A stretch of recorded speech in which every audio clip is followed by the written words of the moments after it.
10वां स्कंद भागवत का अध्याय 10वां लेंगे, जिसमें यमलार्जुन का उद्धार भगवान श्री कृष्ण ने किया है। ये कथा आई है।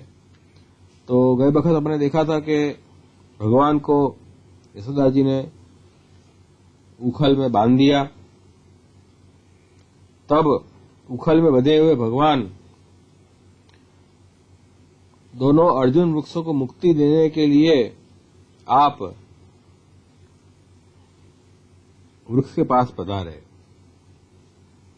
तो यहां गए अध्याय में ये बात आई थी कि नंदराय जी, यशोदा जी तो घर के कामकाज में उलझ गई और उखल में बंधे हुए भगवान उन दोनों अर्जुन वृक्षों को मुक्ति देने की सोची, जो पहले यक्षराज कुबेर के पुत्र थे।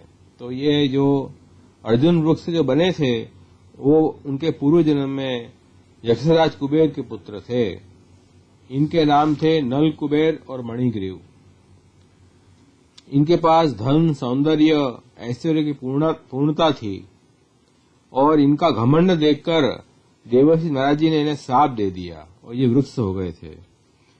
तो अब ये वृक्ष योनि में से कैसे इनका उद्धार हुआ, ये बात इस 10वें अध्याय में ये लीला प्रभु की आई है। तो महाप्रभु जी आज्ञा कर रहे हैं कि 9वें अध्याय में अति दुर्लभ भक्ति का वर्णन किया कि दुर्लभ भक्ति हो तो ठाकुर जी अपनी भक्त परवस्था दिखा के ठाकुर जी बंध भी गए।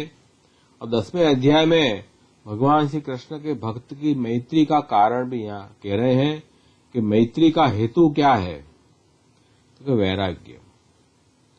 तो श्री कृष्ण के सेवक की जो मैत्री है उनका हेतु वैराग्य यहाँ दिखाया है। तो ये वैराग्य गुण यहाँ प्रभु का प्रकट हुआ है, क्योंकि यमलार्जुन जो यमल मतलब एक साथ दोनों उत्पन्न हुए, जन्म हुए, इसलिए वो यमल कहते हैं।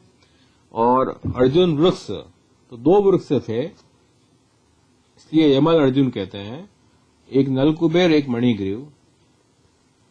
उनको भगवान के दर्शन हुए जिससे उनका मोक्ष भी हुआ। तो भगवत भक्त नारद जी के अनुग्रह रूप साप से ये हुआ था।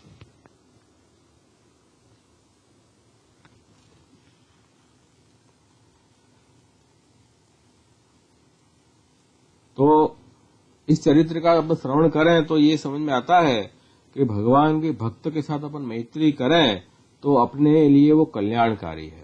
नारद जी ने श्राप भी दे दिया, वो श्राप भी उनको वरदान हो गया कि ठाकुर जी ने उनको मुक्ति भी दिलाई और उनको भक्ति भी प्राप्त हुई।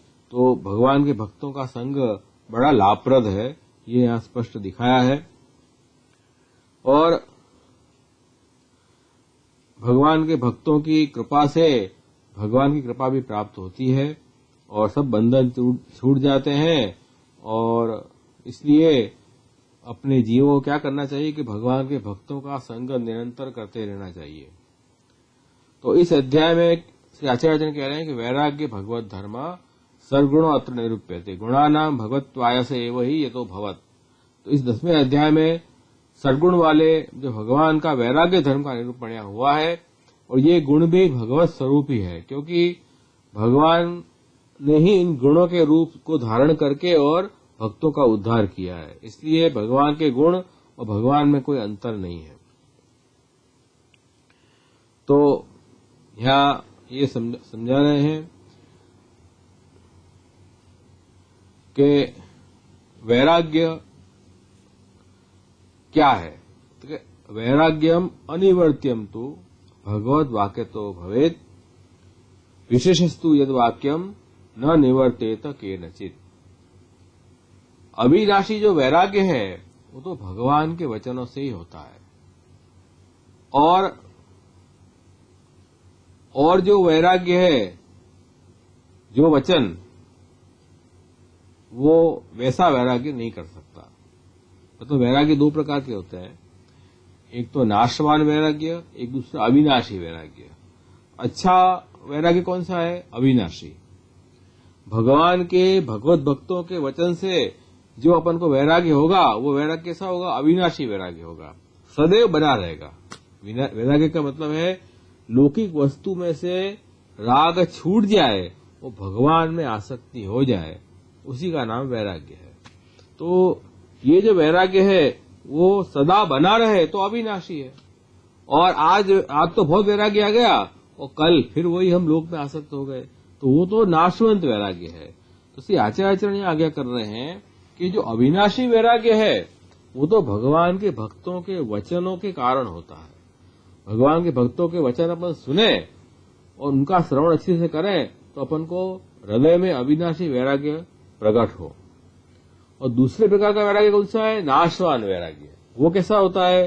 जैसे हम गृहस्थ हैं तो हम गृहस्थ को कुटुंबी में कोई दुख आ जाए या धन का नाश हो जाए, कोई हमें अपमान कर दे हमारा, या कोई मतलब अपने लौकिक में कोई की मृत्यु हो जाए, ये सब जो कारण है ना, इससे भी आदमी को वैराग्य हो जाता है। अरे अब कुछ किसी में दिल नहीं लगता, एकदम सब छूट गया, अपनी आसक्ति से छूट गई, ऐसा भी होता है।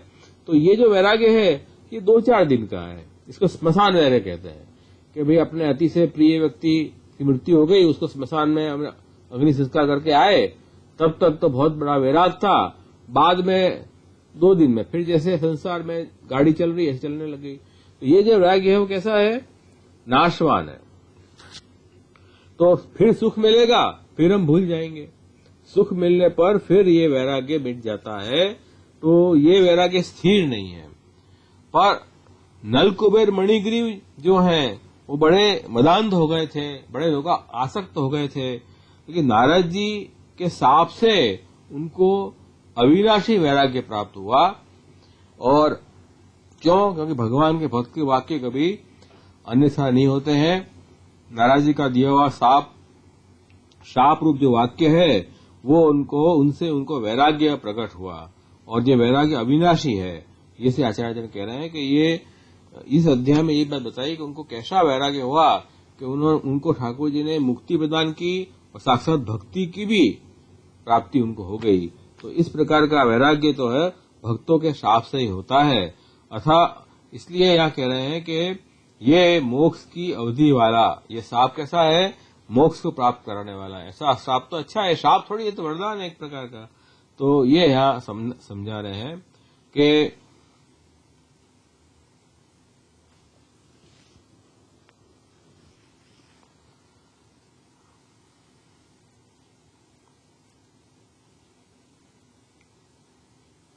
अब यहाँ परीक्षित राजा ने पूछा कि ये बताइए कि नल कुबेर मणिग्रीव ने ऐसा तो क्या निंदित कर्म किया जिससे उनको शाप में की प्राप्ति हुई, और ऐसा क्या कारण हुआ कि इससे देवर्षि नारद, वो तो बड़े शांत भगवत भक्त हैं, उनको क्रोध आ गया।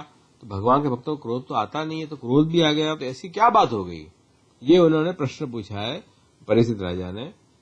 तो क्योंकि उनके जीवन में भी घटना घटी है परीक्षित राजा में। क्यों?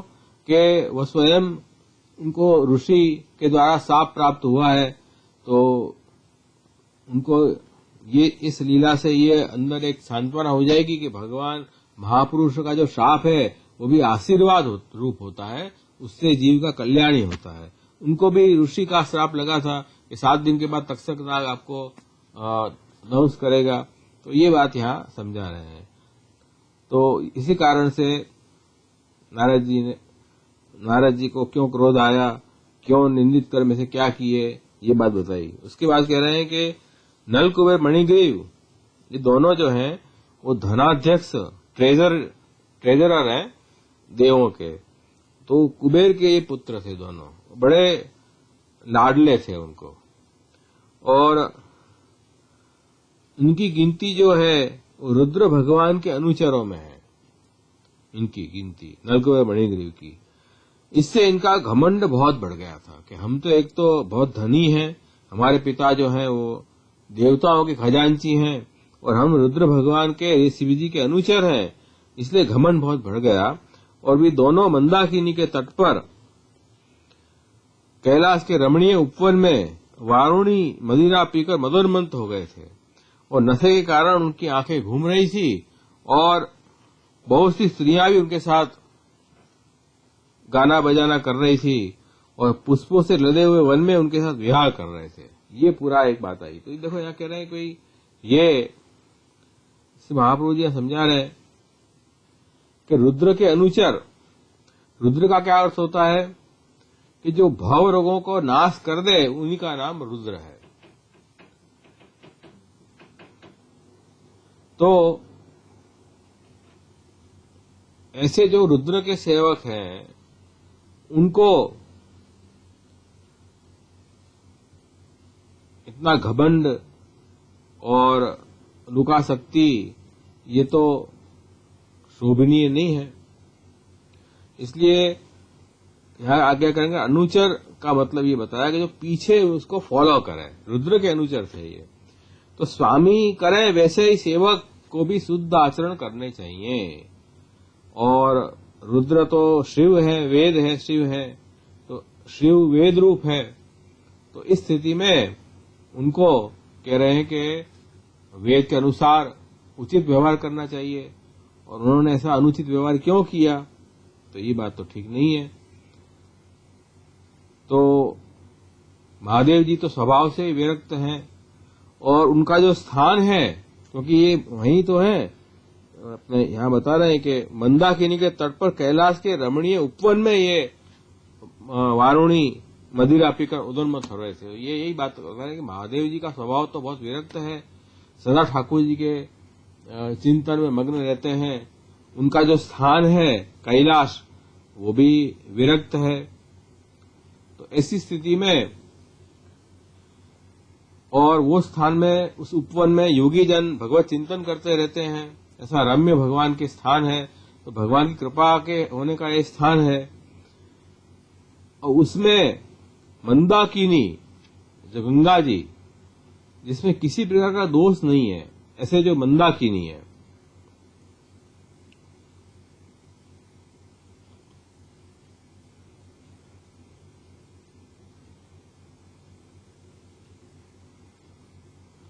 तो मंदाकिनी जो भागीरथी जो गंगा जी है,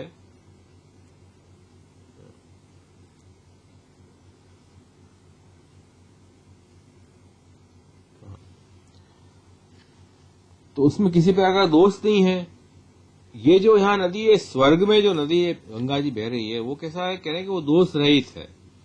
महादेव जी के उपवन में जो गंगा जी हैं वे दोष रहित हैं। क्यों दोष रहित हैं? क्योंकि वहां कोई भी मनुष्य स्नान ही नहीं करता है, अतः वहां गंगा जी निष्पाप है, पाप रहित है। अन्यत्र जगह मनुष्य उसमें स्नान करते हैं, उनका पाप गंगा जी ले लेते हैं। इसलिए गंगा जी सर्वदोष रहित कहीं नहीं जाती है। तो यहाँ तो कैलाश के तट पर तो ये मंदाकिनी जो है वो दोष रहित है। ऐसी स्थिति में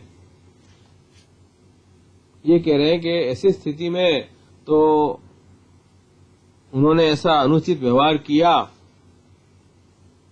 कि वारुणी मदिरा पीकर और स्त्रियों के साथ में यहाँ क्रीड़ा कर रहे हैं, तो ये तो उनको धनमद हो गया था, ये कह रहे हैं। तो ये तो दोष छुड़ाना पड़ेगा, इनको रोग से संबंध हो गया, संसार रोग लग गया इसको। और रुद्र जो है वो क्या करते हैं, भव रोग का नाश करते हैं। इसलिए ये बात यहाँ बताई। फिर कह रहे हैं उस समय गंगा जी में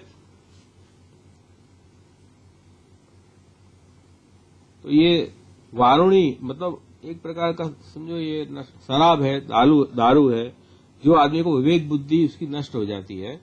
उस वक्त उसको कोई भी वस्तु का ज्ञान नहीं है, मतलब विवेकहीन बुद्धि हो जाती है, ये यहाँ कह रहे हैं।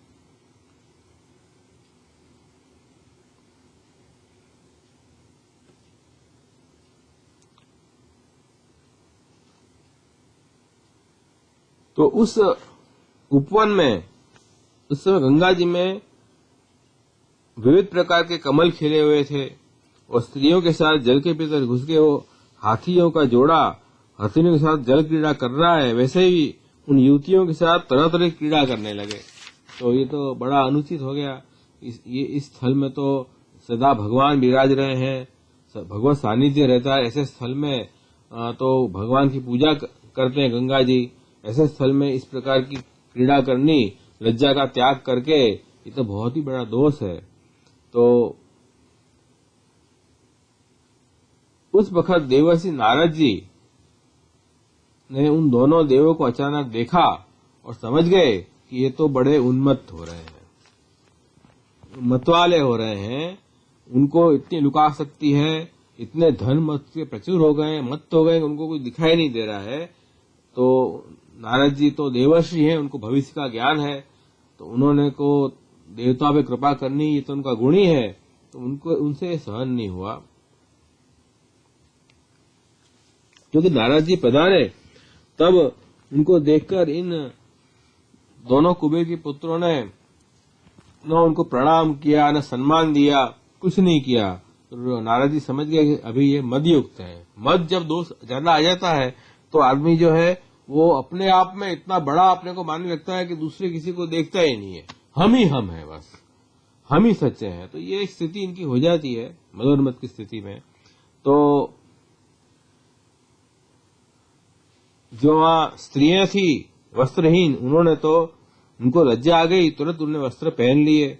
परंतु ये जो यक्ष हैं ये तो वैसे वैसे स्नान करने लगे, इनको कुछ परवाह ही नहीं थी, इस तरह की उनकी स्थिति हो गई थी। तो अब ये कह रहे हैं कि देवर्षि नारद जी ने देखा कि ये तो देवताओं के पुत्र होकर भी श्रीमत से अंधे हो गए हैं, मदिरा पान करके उन्मत्त हो रहे हैं। तो उन्होंने उन पर अनुग्रह करने के लिए उनको शाप देते हुए ये कहा, नारद जी ने शाप देते हुए कहा कि नीचे के वचन उन्होंने कहा। अब ये देखो,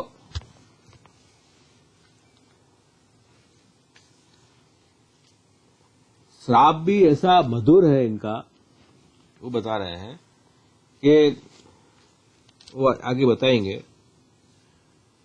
नारद जी ने क्या कहा कि जो लोग अपने प्रिय विषयों का सेवन करते हैं उनकी बुद्धि को सबसे बढ़कर नष्ट करने वाला ये श्रीमद धन संपत्ति का नशा है।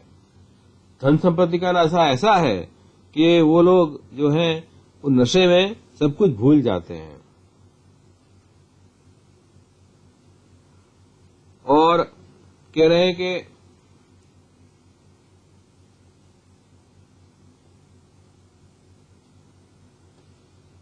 लक्ष्मी के मत से उत्पन्न 3 वस्तु और बताई, स्त्री संग, जुआ और मदिरापान।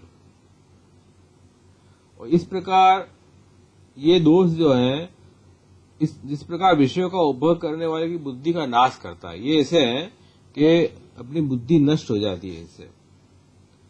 तो उसमें भी उत्तम कुल में जन्म होना ये भी एक प्रकार का मत तो है, लेकिन ये श्रीमत जो है वो ज्यादा खतरनाक बताया है। इस श्रीमत के साथ जो है वो स्त्री, जुआ, मदिरा ऑटोमेटिक आ जाती है।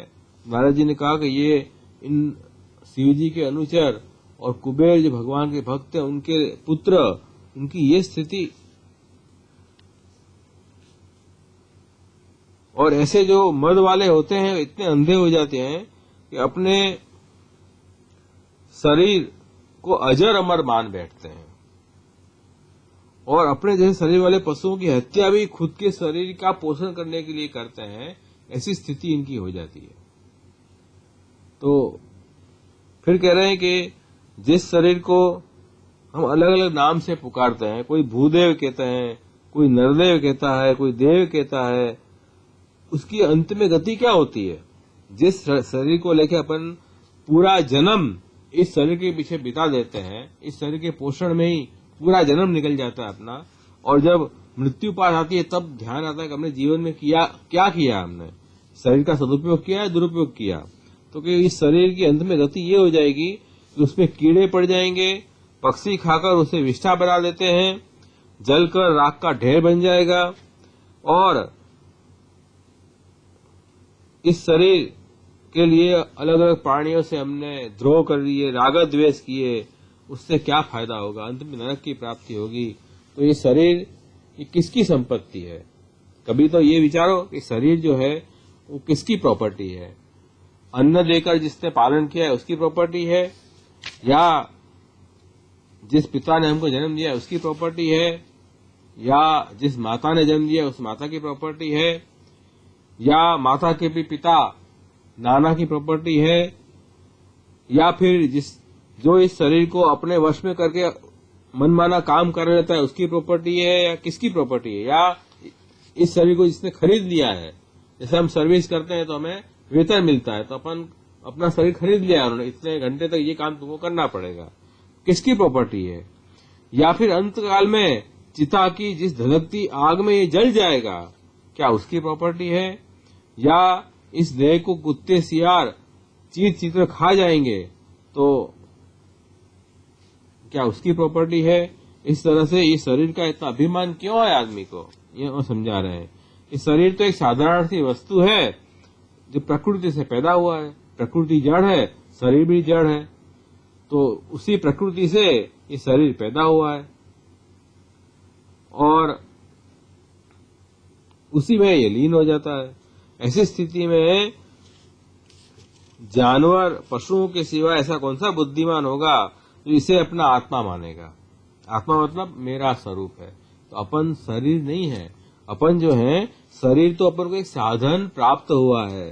अपन जो भगवान के चिदंश है, हम उन भगवान आत्म चेतना, हम चेतना है प्रभु की, और उसको ठाकुर जी ने शरीर इसलिए दिया है कि शरीर से अच्छे अच्छे काम करें, लोक कल्याण के काम करें, शरीर से भक्ति करें, जिससे हम समाज को भी उन्नत करें और हमारा भी कल्याण हो, हमारी भी आत्म उन्नति हो। इसलिए भगवान ने शरीर दिया है, नहीं कि इस शरीर का ही स्वार्थ दृष्टिकोण रखकर पोषण करना, इससे कुछ फायदा नहीं होगा।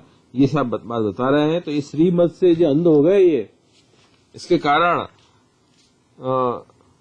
इसकी दवाई क्या है फिर, जो कह रहे ये जो श्रीमत जो हो जाता है मद, जिससे आदमी इस तरह का भान भूल जाता है, उसकी क्या दवा है। तो कह रहे हैं कि दुष्ट श्रीमत से अंधे हो रहे हैं, उनकी आंखों में ज्योति डालने के लिए दरिद्रता ही सबसे बड़ा अंजन है। जैसे अपने आंख में तेजस्विता लानी है तो अंजन लगाते हैं, आयुर्वेद में अंजन होता है जिससे आंख की तेज बढ़ता है। तो अब ये श्रीमत से अंधा हो गया है, उसको कैसे उसकी आंख में चेतना जगानी, तो कि उनके लिए दरिद्रता सबसे बड़ा अंजन है। दरिद्रता, क्योंकि दरिद्र यह देख सकता है कि दूसरे प्राणी भी मेरे जैसे ही हैं। दरिद्र में दीनता आती है और प्राणी के प्रति दया भाव आता है, दरिद्र होता है वो। जैसे इसमें एग्जाम्पल दिया है, जैसे शरीर में एक बार कांटा लग जाए तो वह नहीं चाहता किसी भी प्राणी को ये कांटा लगे। अपन को कांटा लगा तो अपन को बड़ा दुख दर्द हुआ, तो हम भी ये चाहेंगे कि भाई ये कांटा जो है वो दूसरे किसी को न लगे, क्योंकि बहुत पीड़ा भुगतनी पड़ती है। तो परंतु जिसको कभी कांटा लगा ही नहीं है, उसको इस पीड़ा का अनुमान ही नहीं है, तो वो तो कभी उसके हृदय में दया आएगी ही नहीं। तो दया किसको आएगी? जो खुद दरिद्र है उसको। इसलिए दरिद्र में मिथ्या घमंड और हेकड़ी भी नहीं होती है दरिद्र व्यक्ति में, और सब मत से बचा रहता है, और जो भी कष्ट बेचारा उठाता है वो भी उसकी बड़ी तपस्या है। कष्ट सहन करना भी बड़ी तपस्या है। तो ये दरिद्रता जो है इस रोग की औषधि है, जो कह रहे हैं भगवान ने इस मद की जो औषधि है वो दरिद्रता बनाई है, और नारद जी ने यही औषधि योग्य समझकर उनको ऐसा साथ दिया है। मतलब खराब, दरिद्र का मतलब है खराब प्रारब्ध, दरिद्रता का मतलब ये है। तो लक्ष्मी मद को नाश करने के लिए दूसरे भी अंजन है कि तो दरिद्रता जैसा जो अंजन है वो सबसे कारगर है। दरिद्रता केवल दोष का नाश ही नहीं करेगा, लेकिन गुण को भी प्रकट करता है। इसलिए गुण ये है कि सबको अपने समान समझकर उनसे अपने जैसा बर्ताव करते हैं। जैसे अपने सुख के लिए और दुख के लिए हम प्रयत्न करते हैं, उसी तरह हम दूसरों को भी सुख प्राप्त हो और दुख निवृत्त हो, ऐसा प्रयत्न हम करेंगे। इसलिए धर्म का पहला जो नीति ये बताई है, आत्मनि प्रतिकूलानि परेशान समाचरे। धर्म क्या है? आत्मनि प्रतिकूलानि, अपन को जो प्रतिकूल लग रहा है ऐसा व्यवहार दूसरों के साथ कभी न करें। तो ये बात कौन समझेगा? जिसको प्रतिकूलता महसूस हुई है वही तो समझेगा। तो इसलिए कह रहे हैं कि जो गुण ये है कि हम सबको अपने समान समझकर अपन को जो चीज पसंद है ऐसी चीज दूसरों को कराएं, अपन को जो चीज पसंद नहीं है वो दूसरों से ऐसा व्यवहार न करें। ये धर्म का पहला लक्षण है। तो हम धर्म के नाम पे बहुत बड़ी बड़ी बातें करते हैं, धर्म के नाम पे लड़ाई करते हैं, झगड़े करते हैं, लेकिन धर्म का जो पहला लेसन है वो ये हम भूल गए हैं। तो ये यहां समझा रहे हैं। तो जिस प्रकार दीन व्यक्ति दूसरों को अपने समान समझता है, उसी तरह दूसरा धन वाला नहीं समझता, इसलिए उसको उसकी वैल्यू नहीं है। इसको पहले से ही धन मिल गया है, उसको उसकी वैल्यू नहीं है। लेकिन जो व्यक्ति ने जीरो से बड़ा एम्पायर खड़ा किया है, उसको हर वस्तु की कीमत पता है।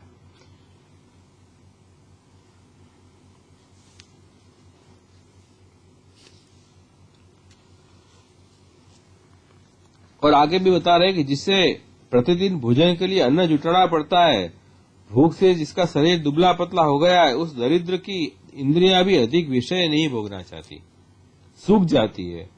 फिर वो अपने भोगों के लिए दूसरे प्राणियों को सताता नहीं, उनकी हिंसा नहीं करता है। तो जिसने ये कष्ट सहन किया है कि भूख से कैसा होता है, वो फिर दूसरे आदमी को भी सताएगा नहीं, ये कह रहे हैं।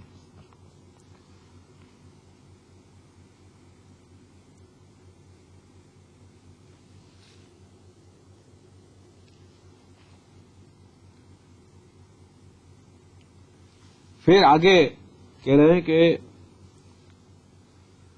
जो साधु पुरुष हैं सब जगह समदर्शन करते हैं, सब जगह भगवत रूप देखते हैं, फिर भी उनका समागम दरिद्र के लिए ही सुलभ है। क्यों? क्योंकि उसके भोग तो पहले से ही छूटे हुए हैं। अब संतों के संग से उसकी लालसा तृष्णा भी मिट जाती है, शीघ्र ही उसका अंतःकरण शुद्ध हो जाता है, ये कह रहे हैं। ये जो धनी पुरुष होते हैं ना, उसमें तीन चीज होती है, तीन दोष हैं। एक धन, धन का अभिमान, धन की तृष्णा, ये तीनों एक साथ लगे रहते हैं। तो दरिद्र जो व्यक्ति है उसके पास तो धन तो है ही नहीं। धन जो है ना, वो दोष क्यों है? क्योंकि उस धन से आदमी अनर्थ का संग्रह करता है, इसलिए धन दोष है।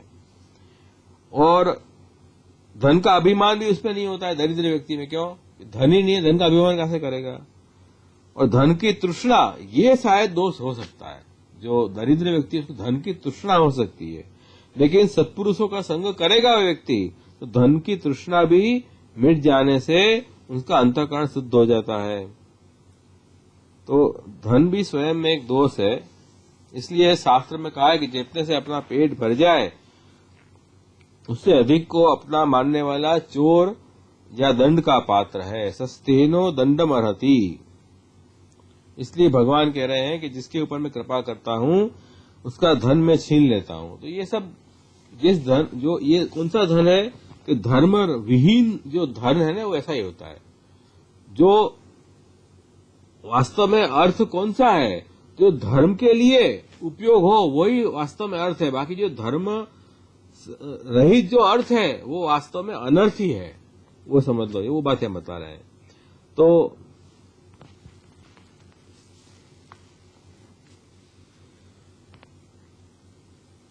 ये जो महात्मा है, लोग जो भगवान के भक्त हैं, महात्मा हैं, इनके लिए कह रहे हैं कि साधुनाम समचित्ता नाम मुकुंद चरणी श्रीणाम उपेक्षे किम धनस्तंभे रसाभिद रसदाश्रय ही। सब में समचित्त वाले, मुकुंद भगवान की गुणों की चरणों की चाहना वाले साधुजनों को, ये जो साधुजन हैं वो कैसे हैं? सब में समान धर्म है उनके, सबके लिए समता है और केवल भगवान के चरणारविंद का मकरंद रस पीने के लिए सदा उत्सुक रहते हैं। उन्हें दुर्गुणों के खजाने अथवा दुराचार्यों की जीविका चलाने वाले और धन के मत से मतवाले दुष्टों की क्या आवश्यकता है? वे तो उनकी उपेक्षा के पात्र हैं। तो इन साधुजनों को, ऐसे जो धन से मद है, उनकी व्यक्ति की जरूरत ही नहीं है, वो तो उपेक्षा कर देते हैं। उनको क्या मतलब उनसे लेना देना ऐसे लोगों से? वो तो सदा भगवत चिंतन में मस्त रहते हैं। तो ये दोनों यक्ष जो वारुणी मदिरा का पान करके मत वाले हो गए, मत से अंधे हो रहे हैं, तब अपनी इंद्रियों के अधीन रहने वाले इन स्त्री लंपट वृक्षों का अज्ञान जनित मद में चूर चूर कर दूंगा। तो नारद जी को क्यों हुआ, अरे ये तो बेचारे रुद्र के अनुचर हैं और ये ऐसे मद वाले हो गए, इसलिए इनका अज्ञान रूपी मत तो मुझे नाश करना ही पड़ेगा। बाकी नारद जी को क्या लेना देना ऐसे लोगों से। लेकिन ये बेचारे थे अच्छे, लेकिन बुरे कोई किसी कारण से हो गए हैं, तो उनको सुधारना ये भी तो बड़ों का कर्तव्य है ना। अपना संतान जो है वो असन मार्ग पे चला जाए तो भाई वडीलों गुरुजन की तो यह कर्तव्य है कि उनको सन्मार्ग पे लेके आवे। कोई भी हिसाब साम दाम दंड भेद जो नीति अपनाओ लगे उसको धर्म के मार्ग पे लेके आवे। ये बड़े लोग बड़े इच्छा करते हैं। ये नारद जी को भी यही इच्छा हो। बाकी नारद जी को ऐसे लोगों से क्या मतलब है, उनको न धन की इच्छा है न उनको कोई लोक की इच्छा है, सदा भगवत नाम में ही वो तो चित्त उनका प्रवण है। लेकिन फिर भी इनका कल्याण करने हेतु नारद जी को इनके ऊपर दया आई कि ये दोनों जने लोकपाल के पुत्र होके भी अज्ञान से पूर्ण हो गए और अत्यंत मदवाले हो गए हैं। तो ये स्वयं इनका स्वरूप अभी क्या हो रहा है खुद नहीं जानते हैं। ये उनको नारद जी को ये बात हुई, इसलिए ये स्थावर होने के योग्य हैं। स्थावर का मतलब वृक्ष योनि, जिससे फिर से ऐसे मदांध न हो जाए और मेरे प्रसाद से इन्हें स्मरण रहेगा और इन पर मेरा अनुग्रह वहां भी होगा। तो नारद जी ने उनको ये इस तरह का उनको श्राप दे रहे हैं कि स्थावर मतलब वृक्ष योनि को प्राप्त करें, जिससे ये मदांध जो दोष है वो निकल जाए, मदांध न हो जाए और नारद जी के मेरे प्रसाद से इन्हें स्मरण भी रहेगा। इनको स्मृति रहेगी कि देखो हम इस तरह के हो गए थे और वहां भी मेरा अनुग्रह उन पर रहेगा, ये बात कह रहे हैं। तो यहाँ प्रसाद और अनुग्रह दो चीज बताई। यहाँ जो है ना ये 21वें श्लोक में कि मत प्रसाद तत्रापि मदनुग्रहात, यहाँ कह रहे हैं कि ये दोनों अब वृक्ष योनि के जाने योग्य हैं और ऐसा होने से इन्हें फिर इस प्रकार का अभिमान न होगा। वृक्ष योनि में जाने पर भी मेरी कृपा से इन्हें भगवान की स्मृति बनी रहेगी और मेरे अनुग्रह से देवताओं के 100 वर्ष बीतने पर इन्हें भगवान श्री कृष्ण का सानिध्य प्राप्त होगा और फिर भगवान के चरणों में परम प्रेम प्राप्त करके अपने लोक में चले जाएंगे। तो कितना इतना श्राप दिया है। श्राप भी कैसा दिया कि वृक्ष योनि में जाए और फिर इनको वृक्ष योनि में स्मृति भी बनी रहे, भगवान की स्मृति भी रहे, और इसलिए भगवान की स्मृति करते करते इनकी वो जीवन हो और फिर भगवान के अनुग्रह से जब 100 साल होंगे तब मेरे अनुग्रह से इनको 100 वर्ष के बाद में भगवान श्री कृष्ण का सानिध्य प्राप्त होगा और फिर भगवान के चरणों में इनको भक्ति प्राप्त होगी और फिर अपने लोक में जाएंगे। इस तरह से प्रसाद और अनुग्रह ऐसी दो बात यहाँ कही है। तो इसमें प्रसाद कहने का भाव यह है कि अपना धर्म उसमें प्रकट करना। जैसे नारद जी ने अपना धर्म जो सत्वगुण है वो वृक्ष में गुप्त रूप से धर दिया तो उनको स्मृति बनी रही। और दूसरा क्या है, अनुग्रह का तात्पर्य यह है कि दूसरों के दोष स्वयं ग्रहण कर उन दोषों के कर्म का फल भोग कर लेना। तो ये भी जो है नारद जी ने दोष उनके स्वीकार लिए और दोष स्वीकार के उनको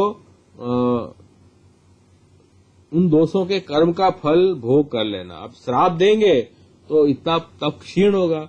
नारद जी फिर श्राप देके और फिर अपने आश्रम में न नारायण के आश्रम में चले गए। क्योंकि देखो ऐसा है कि श्राप और वरदान से तपस्या क्षीण होती है, इसलिए नल कुबेर को श्राप देने के पश्चात नर नारायण आश्रम की यात्रा करने का अभिप्राय है कि तप संचय कर लिया जाए। तो ये उनका श्राप दिया तो दोष ग्रहण किया, उसका अभी और आगे तप करके उस दोष को भी क्षय करेंगे। तो ये आपने अनुग्रह क्या किया कि उनके दोष स्वयं ग्रहण कर लिए और प्रसाद क्या किया कि उनको अपना गुण जो है सात्विक गुण वो प्रदान किया है। ऐसे भगवान के भक्त ऐसे होते हैं कि श्राप में भी उनके वरदान छिपे हुए होते हैं। तो इस तरह से उन्होंने ये श्राप दिया। फिर जब दिव्य 100 वर्ष बीत गए तो भगवत सानिध्य प्राप्त कर स्वर्ग लोक को प्राप्त हो गए। उस योनि में भगवान की भक्ति आप उनको मिलेगी, ऐसा उनको वरदान दे दिया। अब देखो कि ठाकुर जी अपने भक्तों के वाणी को हमेशा सत्य रखते हैं। वो बात में आगे आएगी कि सुखदेव जी बोले कि ऐसे कहकर देवर्षि नारद जी नारायण के आश्रम को चले गए। नलकुबेर मणिग्रीव यमलार्जुन हो गए। तो नलकुबेर मणिग्रीव फिर वृक्ष योनि को प्राप्त हुए। तो ये प्रसंग आया। इसके बाद कह रहे हैं कि वे भगवान देवर्षि के वचन सिद्ध करने के लिए जहां यमलार्जुन थे वहां भगवान कृष्ण धीरे धीरे पधारे। जहां यमलार्जुन वृक्ष थे वहां, और वृक्ष योनि भी कहां मिली इनको? देखो, व्रज में मिली। व्रज तो अलौकिक धाम है प्रभु का, वहां वृक्ष योनि मिले बड़ा भाग्य है। तो ये श्राप थोड़ी है, मैं तो वरदान है। वृक्ष योनि भी कहां मिली इनको? भगवान की साक्षात क्रीड़ा स्थली में जो गोलोक धाम है वहां उनको वृक्ष बनने का सौभाग्य प्राप्त हुआ। तो बहुत बड़ी बात है ये तो। फिर ठाकुर जी ने सोचा कि देवर्षि नारद तो मेरे अत्यंत प्यारे भक्त हैं, ये दोनों भी मेरे भक्त कुबेर के लड़के हैं, इसलिए महात्मा नारद ने जो कुछ कहा है उसे ठीक मैं पूरा करूंगा, ये ठाकुर जी ने कही। तो नारद जी के वचन सिद्ध करने के लिए प्रभु ने इतना श्रम किया कि उनको वृक्ष योनि में छुड़ाने का विचार किया आपने। अब इस प्रकार के विचार करके भगवान श्री कृष्ण यमलार्जुन वृक्ष के बीच में से निकलने लगे। जैसे ही आपने प्रवेश किया, प्रवेश मात्र से जो उखल था जिसमें बंध रहे थे कृष्ण भगवान, उखल टेढ़ा हो गया और टेढ़े उखल को भगवान दामोदर बालकृष्ण खींचते हुए उन वृक्षों की जड़ें उखड़ पड़ी और दोनों वृक्ष के तने, पत्ते, शाखाएं अतिशय कांपने लगे और प्रचंड शब्द करते हुए दोनों वृक्ष से गिर पड़े। अब यहां बड़ा आश्चर्य है ये कि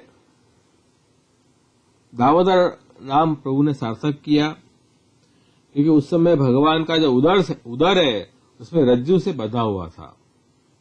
इस लीला से बता कि भगवान, ये बालक जो है साक्षात भगवान है, कारण कि बालक के उदर से जो खींच रहे पदार्थ वो छोटे पदार्थ के हो सकते हैं, यहां तो स्थूल उखल को खींचना है। इतना छोटा बालक इतने बड़े उखल को खींच कैसे सकता है? पहले बात तो ये सोचो। और रज्जू भी पतली थी, ज्यादा मोटी तो थी नहीं, कि जो कि जोर से खींचने से वो टूट जाती। तो न रज्जू टूटी, न वो उखल टूटा, और हुआ क्या कि इतने बड़े वृक्ष जो जड़ से उखड़ कर टूट गए, किंतु न रज्जू टूटी न उखल टूटा। तो ये आश्चर्यकारक बात है। तो ये बताते ये बालक जो साक्षात भगवान है, क्योंकि रज्जू वहां साधारण रज्जू नहीं थी, स्वयं भगवान ही रज्जू रूप हो गए थे, इसलिए रज्जू टूटी नहीं। उखल का भी भगवत स्पर्श होने से उसका आधिदैविक स्वरूप हो गया था, इससे वो उखल भी फूटा नहीं, और इनके द्वारा वृक्षों का गिरना भी हुआ है। तो ये जो है वो अलौकिकता ही दिखा रहे हैं, यहाँ प्रभु की अलौकिकता, भगवत्ता सिद्ध हो रही है। वहां इन दोनों वृक्षों में से मूर्त रूप अग्नि की तरह प्रकट होकर दिशा के प्रकाश से शोभित दोनों सिद्धों ने तीनों लोकों के राज भगवान श्री कृष्ण के पास आकर मस्तक से प्रणाम किया और निर्दोष होने से हाथ जोड़कर प्रार्थना करने लगे। तो दोनों ने प्रार्थना की भगवान की, तो इनको स्मृति बनी रही है, ठाकुर जी की स्मृति भूले नहीं है ये। तो और प्रभु की प्रार्थना करने के लिए इन्होंने आगे 10 लोगों से प्रार्थना की है। बहुत सुंदर 10 लोग हैं ये प्रार्थना के। तो यहां से आचार्य कह रहे हैं कि प्राण 10 हैं, इसलिए इन्होंने भी 10 लोगों से भगवान की स्तुति की। वृक्ष योनि में प्राण का मतलब या इंद्रिय है, इंद्रिय नहीं होती हैं, उनको केवल स्पर्श का अनुभव होता है, बाकी इंद्रिय नहीं होती हैं, देखना सुनना ये सब नहीं होती है। तो अतः इंद्रियों की प्राप्ति के लिए उन्होंने प्रार्थना की 10 श्लोकों से भगवान की। तो प्रार्थना का वर्णन यहाँ आगे आया है।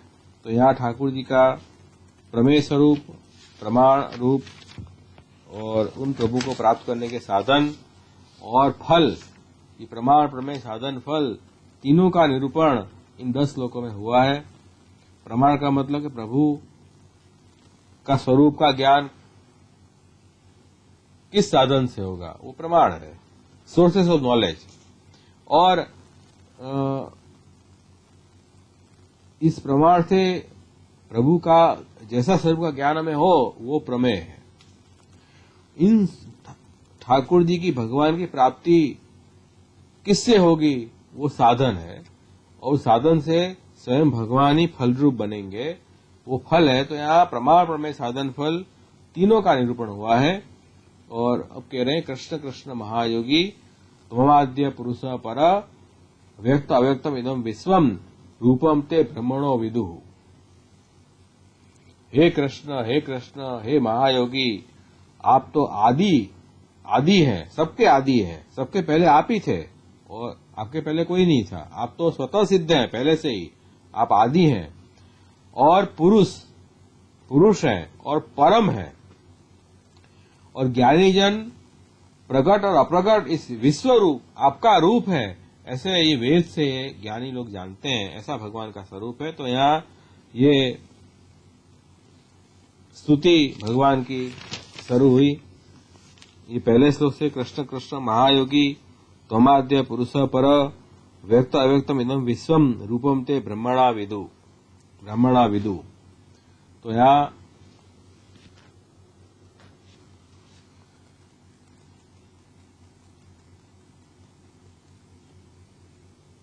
कृष्ण कृष्ण ऐसे 2 बार कृष्ण शब्द प्रयोग किया है, क्योंकि आदर भाव दिखाने के लिए प्रभु में 2 बार कृष्ण का संबोधन किया, या फिर भगवान के नाम और रूप का हमको ज्ञान है ये बताने के लिए भी 2 बार कृष्ण का प्रयोग किया है। कृष्ण कृष्ण महायोगी, और महायोगी का भाव प्रकट करते हैं कि आप महायोगी हैं। महायोगी क्यों है कि आपकी आकृति और आकार चेष्टा तो मनुष्य जैसी लग रही है, लेकिन मनुष्य है नहीं, आप तो साक्षात भगवान हैं। हमको यह भ्रम नहीं होता है कि आप ब्रह्म नहीं हो, मनुष्य हो। आप तो ब्रह्म हो, परब्रह्म, परम तत्व हो, क्योंकि आप तो महायोगी हो। क्यों? योगी लोग होते हैं वो उनके पास शक्ति आ जाती है ऐसी कि योगी अनेक प्रकार की क्रिया करके भी हीन भाव को प्राप्त नहीं होते हैं। ये योगी में विशेषता है। आप तो योगियों के भी योगी हो, महायोगी हो, तो आप तो ऐसी ऐसी लीलाएं करते हो कि जाने लगे कि छोटा सा मनुष्य का बालक है, वास्तव में आप परब्रह्म हो। यही आपकी महायोगिता यहां दिख रही है। फिर कह रहे हैं कि त्वम आद्य पुरुष पर,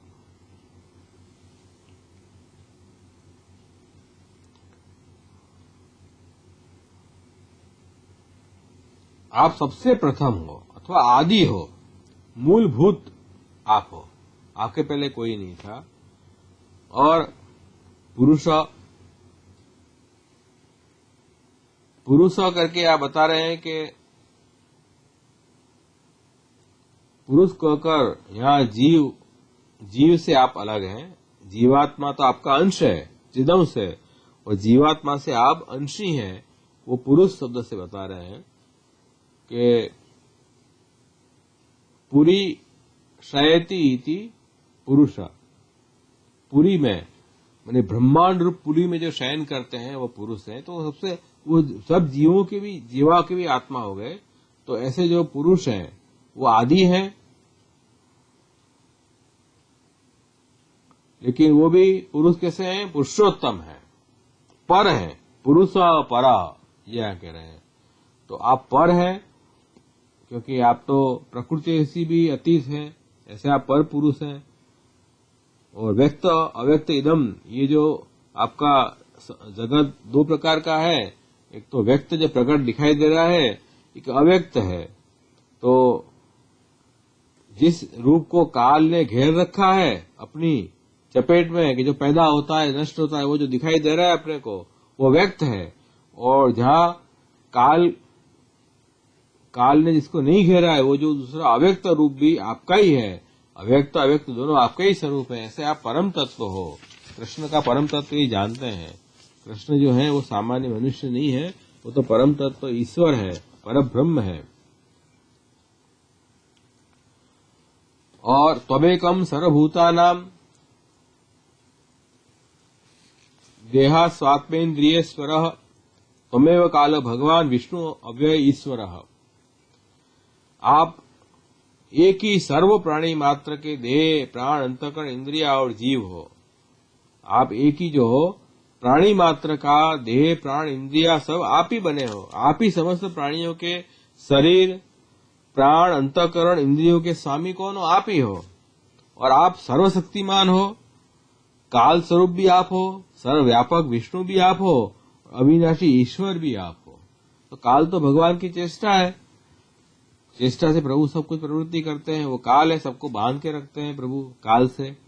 और सर्वव्यापक है विष्णु, सब जगह व्याप्त हैं। जो उनको कोई देश काल या स्वरूप से अपन बांध नहीं सकते हैं। वो सब जगह व्याप्त, हर स्वरूप में विद्यमान है, हर काल में विद्यमान है, हर देश में विद्यमान है। ऐसे व्यापक स्वरूप भगवान है और ईश्वर है।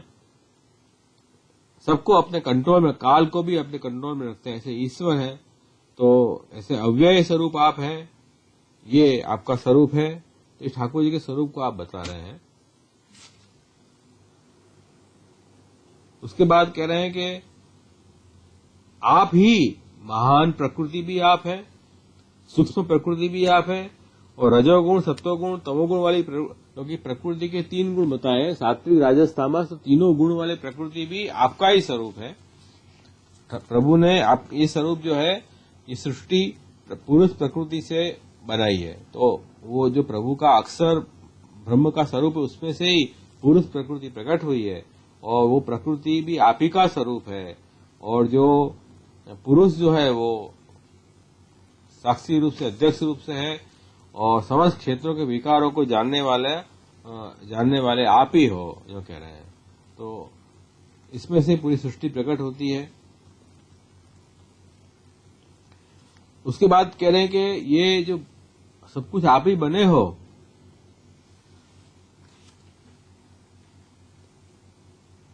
फिर भी आपका ज्ञान प्रत्यक्ष प्रमाण से नहीं होगा। प्रत्यक्ष का मतलब आंख से देख रहे हैं, कान से सुन रहे हैं, ये प्रत्यक्ष प्रमाण है। तो ये आंख से या इस कान से हम भगवान को न देख सकते हैं न सुन सकते हैं। प्रत्यक्ष प्रमाण से आपको जान नहीं सकते कि आपका स्वरूप जो अलौकिक है, जितने भी विषय प्रकृति से प्रकट हुए हैं सब प्राकृत हैं। आपका स्वरूप तो है प्रकृति से अतीत अलौकिक है। इसलिए प्राकृत विषयों से हम भगवान के अनुभव नहीं कर सकते। ये बात यहां बता रहे हैं। उसका कारण है कि भाई हर व्यक्ति की अपनी लिमिटेशन है। जैसे इंद्रियों में भी लिमिटेशन है। देखने का काम हम केवल आंख से कर सकते हैं, सुनने का काम कान से कर सकते हैं। कान से न देख सकते हैं और आंख से न सुन सकते हैं। ऐसे इंद्रियों की लिमिटेशन है, और देखने की भी लिमिटेशन है, सुनने की भी लिमिटेशन है। तो जो वस्तु हम जो अपनी रेंज में ही देख पाते हैं, इस रेंज से बाहर जाके हम देख भी नहीं पाएंगे।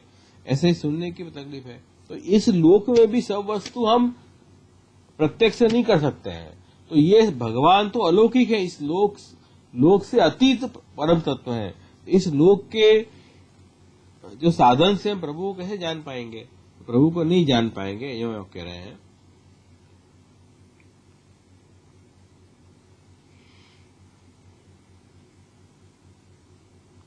तो जब भगवान इस तरह से भगवान का स्वरूप है, तो फिर जीव की मुक्ति कैसे होगी? ये प्रश्न आके खड़ा हुआ।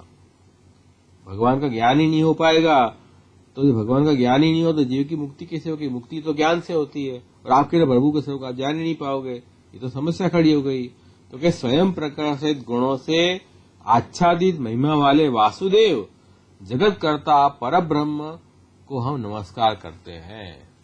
अब यहाँ समझा रहे हैं कि भाई ये जो मुक्ति का साधन तो केवल आपके उस दुर्गे स्वरूप, जिस स्वरूप कोई जान नहीं पाता है, और जो नाना प्रकार से विरोध करने वाले, ऐसे आपको नमस्कार। तो भगवान जो है वो वासुदेव स्वरूप है।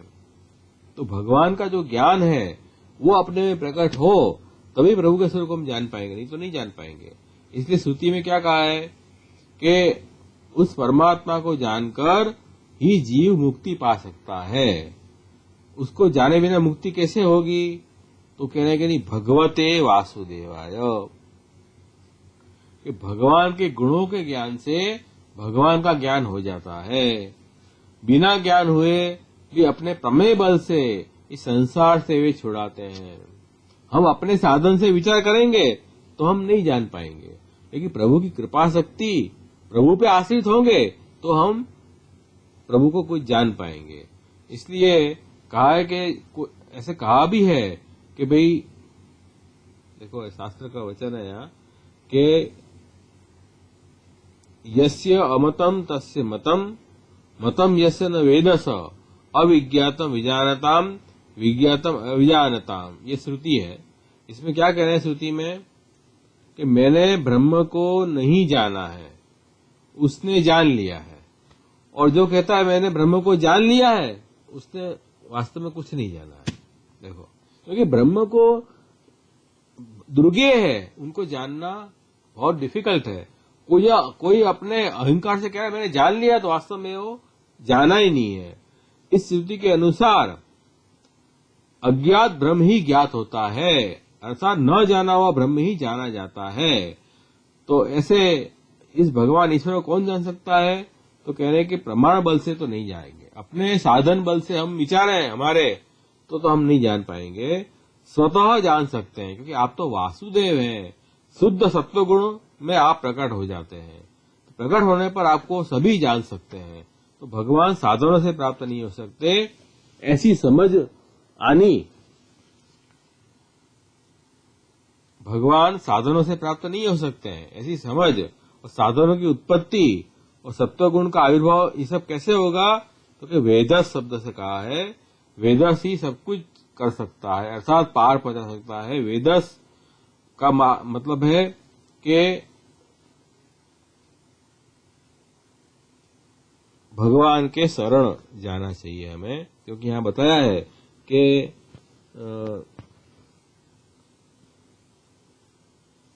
समस्त प्रपंच के विधाता वेदस, भगवान वासुदेव को नमस्कार करते हैं। तो विधाता तो वही है जगत के, और आपके द्वारा प्रकाशित होने वाले गुणों से ही आपने अपनी महिमा छिपा रखी है, इसलिए हम आपको नमस्कार करते हैं। तो भगवान को नमस्कार करेंगे अपन, उनकी कृपा प्राप्त करेंगे तो उनका जो ज्ञान गुण हमारे में प्रकट होगा, और ज्ञान गुण से ठाकुर जी का ज्ञान हमें होगा। तो इसलिए यहाँ कह रहे हैं कि भगवान के चरणाबिंदों में सिर धरकर मनापूर्वक नमन करना, उनका ध्यान धरना, तब भगवान हृदय में प्रत्यक्ष हैं, बाहर तो प्रत्यक्ष नहीं है।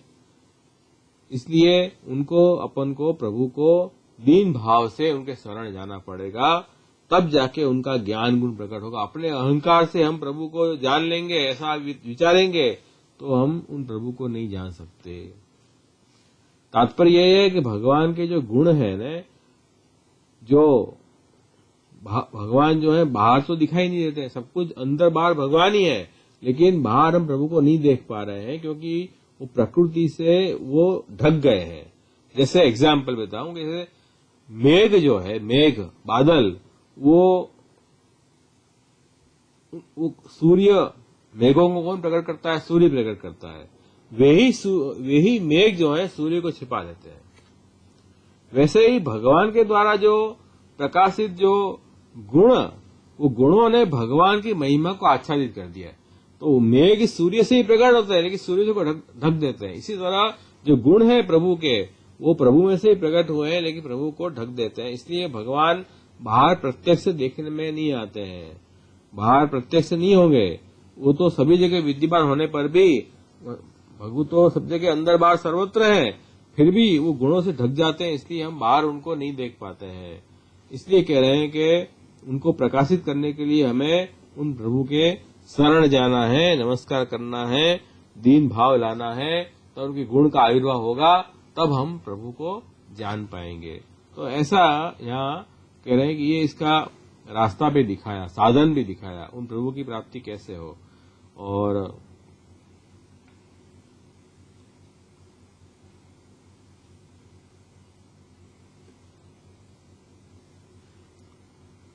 उसके बाद कह रहे हैं कि आपके जो श्री विग्रह है प्रभु के अवतार में वो प्राकृत नहीं है, फिर भी जब आप ऐसे पराक्रम प्रकट करते हैं तो साधारण शरीर धारियों के लिए शक्य नहीं है, जिनसे बढ़कर तो क्या जिनके समान भी कोई नहीं है कर सकता। ऐसे उनके द्वारा उन शरीरों में आपके अवतार का पता चलता है। ठाकुर जी प्रकट होते हैं अपने अवतार में, तो उनके ठाकुर जी के श्री विग्रह से ऐसे पराक्रम अपन देखते हैं तो समझ जाते हैं कि ये भगवान के अवतार के बिना कोई नहीं कर पाएगा। जैसे कि फॉर एग्जाम्पल कि वराह अवतार, तो जैसे ब्रह्मा जी के नासिका में से प्रभु प्रकट हुए तो एक क्षण में वो प्रभु हाथी जितने बड़े हो गए, और ठाकुर जी रसातल में जाके और वराह भगवान पृथ्वी को अपने दाढ़ के अग्रभाग में पधरा के धरा के ले आए।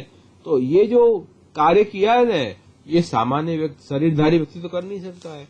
तो ये जो असाधारण जो पराक्रम दिख रहे आते हैं उससे समझ में आ जाता है कि ये जो है ये शरीर वाले जरूर दिख रहे हैं प्रभु, लेकिन ये है अलौकिक, ये प्रभु का अवतार है, ये कोई प्राकृत शरीर नहीं है, ऐसे अनुमान हो जाता है। ये जो भगवान है ये सब लोगों के कल्याण मोक्ष देने के लिए और सबके पति हैं, वो आप अवतीर्ण हुए हैं। तो ठाकुर जी अवतार धारण किस लिए करते हैं? सबको मोक्ष देने के लिए, सबको सुख देने के लिए, और अपने कला अवतार से, अपने कलाओं से प्रकट होते हैं और भगवदियों के साथ प्रकट होते हैं। ठाकुर जी का परिकर भी प्रभु के साथ प्रकट होता है, यूं कह रहे हैं। भगवान जब अकेले प्रकट नहीं होते, उनका पूरा परिकर, भगवदीय परिकर के साथ प्रभु प्रकट होते हैं और सबको प्रभु जो है वो आनंद देते हैं। ऐसे भगवान को हम नमस्कार कर रहे हैं, इनको बार बार प्रणाम करते हैं। इस तरह से आपने स्तुति की और बाद में कह रहे हैं कि आपके अनुचरों के किंकर हम दोनों को जाने के लिए आज्ञा दीजिए। अब उन्होंने स्तुति पूरी कर ली, अब प्रभु से कह रहे हैं कि हमको अब जाने की आज्ञा दीजिए। और भगवान देवर्षि नारद जी के अनुग्रह से आपके दर्शन हुए, बाकी हमारे में कोई योग्यता नहीं है, हम तो आपके दास की योग्यता ही नहीं है हमको आपके दास बन सके, हम तो आपके दास के सेवक हैं, उनके कारण आज हमको दर्शन हुए आपके, यूं आप दीनता दिखा रहे हैं। फिर उन्होंने प्रभु से प्रार्थना की, क्या प्रार्थना की कि हमें तो बस यही चाहिए कि हे जगत निवास, हमारी वाणी आपके गुणानुवाद में कीर्तन करते रहे, कर्ण आपकी कथा सुनती रहे, हाथ आपकी सेवा करे, मन आपके चरणों का में स्मरण करे, मस्तक आपको प्रणाम करे और दृष्टि आपके स्वरूपभूत भक्तों के दर्शन में तत्पर रहे। तो ये बात यहाँ उन्होंने मांगी कि मनुष्य के मुख्य 6 अंग बताए हैं, उसमें कौन कौन से अंग हैं? वाणी, कान, हाथ, चित्त, मस्तक और नेत्र, ये मुख्य 6 अंग हैं। और 6 अंग यदि भगवान के कार्य में लग जाए तो उनकी वास्तव में सार्थकता है। तो अपन वाणी से भगवान की कीर्तन करें, कान से भगवान के गुणों का श्रवण करें, हस्त से उनकी दास धर्म से सेवा करें, चित्त से स्वरूप में स्मरण करें, सिर से ठाकुर जी सिर झुका के प्रणाम करें और नेत्र से उनके जो अवतार स्वरूप जो भगवती है उनके दर्शन करें। ये 6 में उनकी सार्थकता बताई है। तो ये यहाँ कह रहे हैं कि तब हमारा जीवन सफल हो। तो क्योंकि भगवान के शरीर, ये जो भगवान के भक्त हैं वो भी भगवान के ही श्री विग्रह है, भगवान से अलग नहीं है, यो कह रहे हैं। इसलिए भगवान के भक्तों के दर्शन हो गए तो आपके दर्शन हो ही जाएंगे। तो नारद जी के दर्शन में हुए, नारद जी के कारण आज हमको आपके दर्शन भी हुए। तो भगवान के भक्तों के दर्शन की प्रार्थना उन्होंने की है, डायरेक्ट भगवान के दर्शन की प्रार्थना नहीं की है। तो ये देखो कितनी बड़ी बात है कि भक्तों का संग प्राप्त होगा तो भगवान तो अपने आप आ ही जाएंगे खींचे के। ये 6 बात उन्होंने मुख्य मांगी है। तो इस तरह से जब स्तुति की उन्होंने तो ठाकुर जी ने उखल में बंधे हुए थे प्रभु तो रस्सी से, और ऐसे गोकुलेश्वर भगवान उनकी स्तुति के सुन के हंसने लगे। और दोनों ऐसे को उन्होंने कहा कि देखो कि दयालु नारद जी ऋषि ने जो लक्ष्मी के वध से अंधे हो रहे थे तो अपनी वाणी से साफ देकर आज अनुग्रह किया है तुम्हारे ऊपर, ये मैंने पहले ही जान लिया है। उनको वाणी को सत्य करने के लिए ही मैंने तुम्हारा उद्धार किया है। यहाँ कह रहे हैं जैसे सूर्य के उदय होते ही नेत्रों की देखने की रुकावट नष्ट हो जाती है, वैसे ही ये जो भगवान के भक्त हैं, समान चित्त वाले ज्ञानी हैं, ये मुझ में पूर्ण रूप से अर्पित वाले साधुओं के दर्शन से पुरुष का बंधन नहीं रहता है। भगवान के भक्तों के दर्शन हो जाए फिर कोई बंधन अपन को नहीं रहता है, ऐसी बात यहाँ बता दी। और तुम बड़े भाग्यशाली हो, तुम अपने घर जाओ, दोनों को इच्छित फल मिलेगा, अंतिम जन्म तुम्हारा ये है और मेरे भाव में तुम सदा मग्न रहोगे, ऐसा आशीर्वाद भी ठाकुर जी ने उनको दिया। दोनों जने परिक्रमा करके प्रभु की आज्ञा लेके और दोनों ने उखल में बंधे हुए भगवान को छोड़कर नमस्कार करके आज्ञा लेकर उत्तर दिशा में चले गए। ठाकुर जी की बंधन भी छोड़े नहीं उनने। क्यों नहीं छोड़े? क्योंकि ठाकुर जी की क्या लीला चल रही है, हमारा अधिकार प्रभु की लीला में है ही नहीं। यहाँ ठाकुर जी गोकुलेश्वर हैं और गोकुल में भक्तों को रसदान करने के लिए आप प्रकट हुए हैं, तो इसमें भक्तों के अधीन होकर आप लीला कर रहे हैं। भगवान गौण हो जाते हैं, भक्त प्रधान हो जाते हैं। तो यहाँ आपकी इसी लीला, उत्तम लीला चल रही है, हमारा तो अधिकार इसमें है नहीं, तो हम इस लीला में कुछ नहीं कर सकते। आप बंधे हुए हो तो हम क्या करें? ठाकुर जी की नमस्कार किए, परिक्रमा करी, प्रभु की आज्ञा लेके अपने लोक के लिए चल दिए। तो ये यहाँ कह रहे हैं कि प्रभु का बंधन उन्होंने खोला नहीं, क्योंकि उन्होंने अपना अधिकार इसमें नहीं समझा। इस तरह से ये अध्याय यहाँ पूरा हो गया, 10वां अध्याय। और किस तरह से देखो कैसे मदोन्मत्त जो वो दोष वाले ये नलकुबर मणिग्रीव, कैसे भगवान ने उनको छुड़ा दिया, ये बात पूरी इसमें आई है। अपन जरा नाम 5 मिनट में है, नाम देख लें अपन, और फिर अपन आज का समापन करेंगे। यमलार्जुन भंजनाय नमः, ये नाम आया कि एवं भगवंतम वशीकृत्य पुनर्ग्रह कृत्य व्यग्रा जाता तद्दोष निवृत्त्यर्थम अग्रिम चरित्रम कृतवान इति सूचकम नामाहु यमलार्जुन भंजनाय नमः।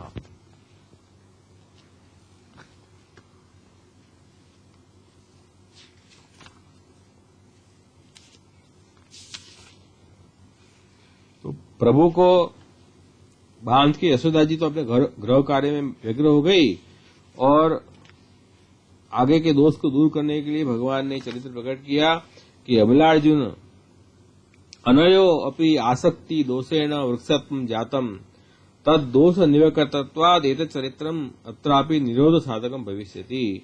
तो जो कुबेर के पुत्र थे वो संसारासक्त हो गए थे, मद में आविष्ट हो गए थे, तो इन दोषों से उनको वृक्ष की योनि मिली, वो अपन ने देख लिया। उन दोषों को दूर करने के लिए, उनका निरोध अपने में करने के लिए प्रभु ने ये चरित्र किया, और आपने जो यमलार्जुन नाम के वृक्षों को भंग करने वाले भगवान कृष्ण को नमस्कार, ये आपका नाम हुआ। इस नाम से क्या सिद्ध हुआ कि भगवान जो है भक्तों का उद्धार करने के लिए प्रकट हुए हैं। भगवान का प्रकट क्यों हुआ है? भक्तों को उद्धार करने के लिए। इसलिए आपको इतना परिश्रम भी आपने किया, और उखल को खींचते हुए, घसड़ते हुए वृक्ष तक लेके आए, अंदर आपने प्रवेश किया, फिर उखल को जोर से खींचा, कितना परिश्रम किया आपने। ये सब आपने भक्तों के उद्धार के लिए किया है, और इसमें मूल तो भक्त नारद की वाणी पूर्ण करनी है। इसलिए आपने ये अपना वैराग्य गुण प्रकट किया कि ठाकुर जी जो है अपने भक्तों में ही आसक्त हैं, भक्तों की वाणी पूर्ण करने के लिए आप सब कुछ करते हैं। और तो वैराग्य गुण यहाँ प्रधान दिखा है, और उनको नारद जी के साथ से उनको भी अविनाशी वैराग्य प्राप्त हुआ, यमलार्जुन मणिग्रीव को। तो भक्त वाक्य परिपूरकाय नमः, भक्त के वाक्य को पूर्ण करने वाले भगवान श्री कृष्ण को नमस्कार। तो ये कह रहे हैं कि यहाँ भक्ति अधीनता भी आपने दिखाई कि भक्त से नारद जी ने जो श्राप देकर वृक्ष बनाया, उनके श्राप मुक्ति, उन्होंने प्रभु से ही मुक्ति होगी ये बताया था। तो इसलिए नारद जी की वाणी को सत्य करने के लिए आपने उन वृक्षों को भंग किया, और भक्तों की वाणी को पालन करके आपने भक्त की अधीनता दिखाई कि भक्त वाक्य परिपूरकाय नमः, भक्त के वाक्य को परिपूर्ण करने वाले ऐसे श्री ठाकुर जी। और भक्ति दात्रे नमः, फिर आपने न केवल उनको पुत्रों का उद्धार किया, फिर उद्धार करके फिर कदाचित वापस उनको मद आ जाएगा तो कि नहीं, फिर वापस इस तरह का दोष नहीं आएगा। उसके निवारण करने के लिए आपने भक्ति दात्रे नमः, भक्ति का दान भी आपने कर दिया। तो उन्होंने 6 मुख्य अंग थे, वो 6 मुख्य अंग भगवान में लग जाए, ये उन्होंने मांगा था। तो ठाकुर जी ने उन्हें भक्ति भी प्रदान की, जिससे वापिस उनको वो दोष अभिमान और लोकासक्ति नहीं लगेगी।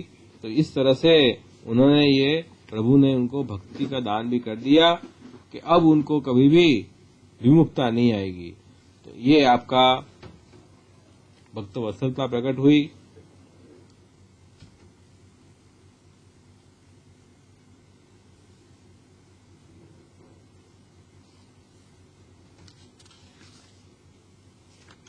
उसके बाद का नाम आया है सर्वेश्वराय नमः। त्रिविध नामावली में सर्वेश्वराय, पहले तो यशोदा जी के बंधन में से मुक्ति। तो ये बंधन भी आपको अपनी स्वयं की इच्छा से हुआ ठाकुर जी को, और स्वयं ठाकुर जी अपनी इच्छा से बंध गए थे। कोई उनको ठाकुर जी को कौन बांध सके, मुक्त भी अपनी इच्छा से ही होंगे। तो भगवान को न बंधन होता है न मुक्त है, वो तो स्वयं स्वतंत्र है। तो इसलिए कह रहे हैं कि सर्वेश्वराय नमः, सर्व के ईश्वर ऐसे भगवान को नमस्कार, क्योंकि प्रभु तो सबके प्रेरक हैं।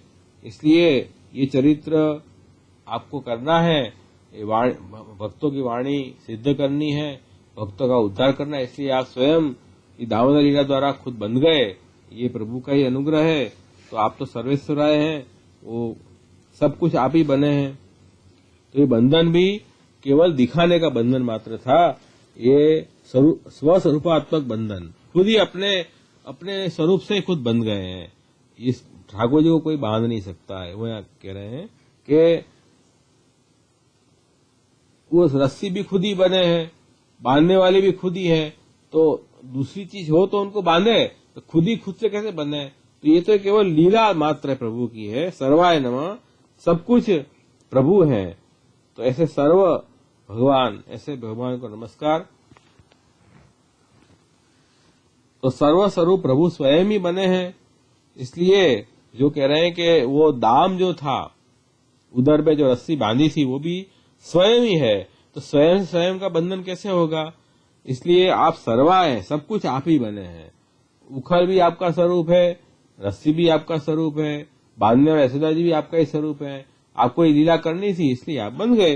तो खुद के स्वरूप से खुद तो बन नहीं सकते। तो ये बंधन भी जो है वो केवल लोकवत है, वास्तव में बंधन नहीं है। तो भगवान श्री कृष्ण स्वयं अपनी कृपा से ही यशोदा जी के बंधन को आपने स्वीकार कर लिया, स्वयं ही मुक्त भी हुए हैं। इसलिए प्रभु, सब कुछ प्रभु ही बने हैं, सर्व के नियामक भगवान है, ये बात समझो। तो ठाकुर जी की लीला में दोष बुद्धि नहीं करना है, उनकी अलौकिक सब लीलाएं हैं। तो ये नाम जो है वो त्रिविध नामावली के हो गए। और पुरुषोत्तम सहस्त्र नाम के नाम भी अपन देख लें।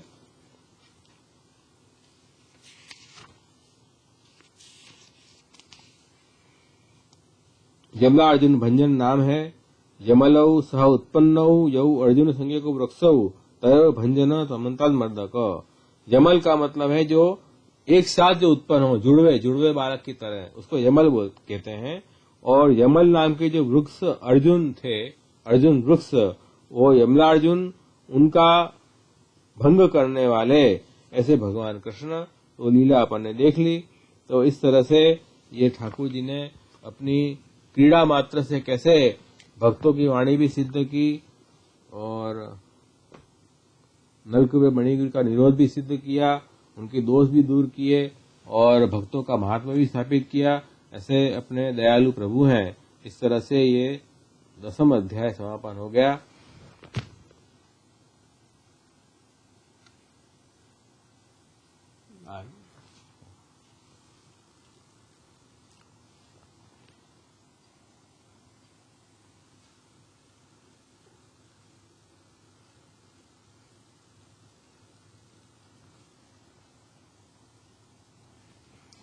यहाँ कोई कुछ प्रश्न हो तो पूछो, बाकी अपना अध्याय पूरा हो गया है, यही अपन समापन करेंगे।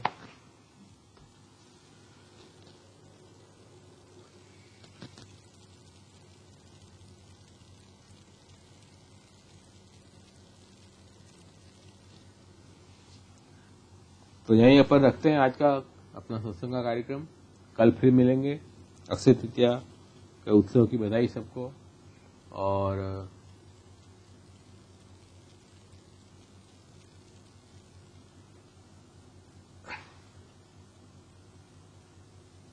मनन करना ये लीला का, प्रभु की लीलाओं का, पुरुषोत्तम सहस्त्र नाम के जो नाम है, त्रिविध नामावली के नाम है, उस नाम का स्मरण करना, नामस्मरण करना, लीला अनुसंधान करना, तो जल्दी ठाकुर जी में अपना मन प्रवण होगा। प्रभु की लीला से प्रभु के स्वरूप में जल्दी अपना मन प्रवण होता है। तो लीला के द्वारा प्रभु के स्वरूप में अपन का चित्त प्रवण करना है। इतना कह के आज आश्रय का पद करें। दृढ़ई न चरणन केरो भरोसो, दृढ़ई न चरणन केरो, श्री वल्लभ नख चंद्र छटा बिन, सब जग माज अंधेरो भरोसो, दृढ़ई न चरणन केरो, साधन और नहीं आकली में, जासु होय निवेर, सूर कहा कहे द्विविध आंधरो, बिना मूल को चेरो भरोसो, दृढ़ई न चरणन केरो, दृढ़ई न चरणन केरो भरोसो, दृढ़ई न चरणन के। श्री वल्लभाधीश।